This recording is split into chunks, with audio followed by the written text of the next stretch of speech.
Do you wonder about rain, snow, sleet, and hail? Hi, I am Professor Storyteller, and I'll be telling you about water.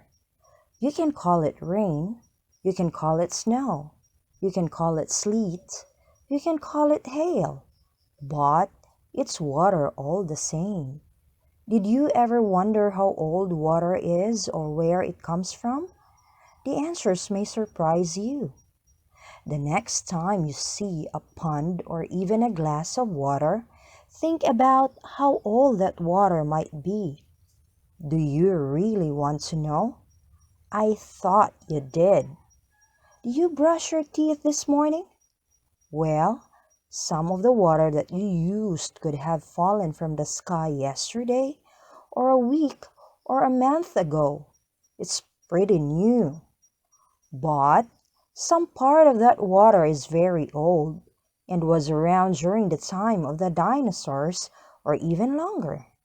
Or maybe it's a little newer, like from the time when the pharaohs were building pyramids.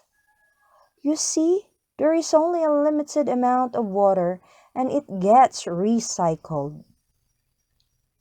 Yep, it keeps going round and round. We call it the water cycle. Yes. You have a question? No, it's not like a jet ski or a bicycle for water. It is nothing you can ride. It is how water keeps going round and round. Let me explain. First, I would like to say that water is very important. Imagine an empty lake. The fish would be very unhappy. Imagine an empty ocean. Your day at the beach would be like going to a desert. And since you are mostly made up of water, let's just say you would be a lot lighter. The water cycle has four parts: evaporation, condensation, precipitation, collection. Evaporation, when the water in an ocean, a lake, a pond, a river, or a stream is heated by the sun. It turns into water vapor or steam. It then floats into the air.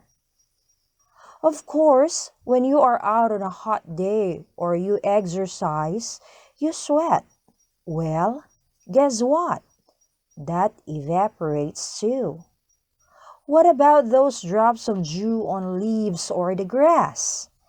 Yes, they too evaporate and become a part of the water cycle.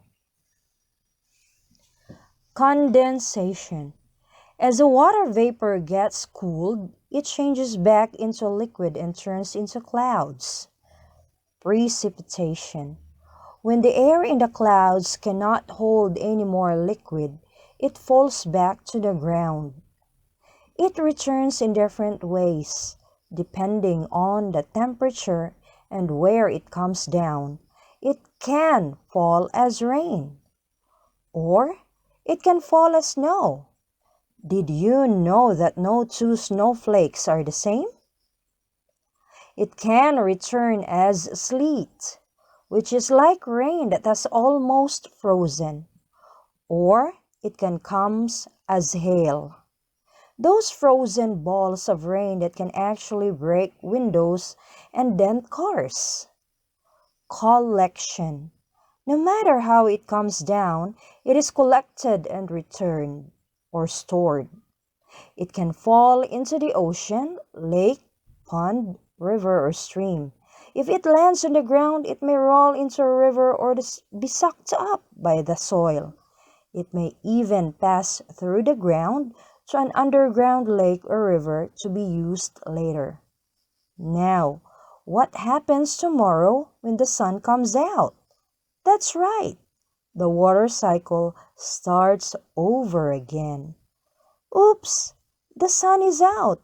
But don't worry, Professor Storyteller will return. After all, I am part of the water cycle.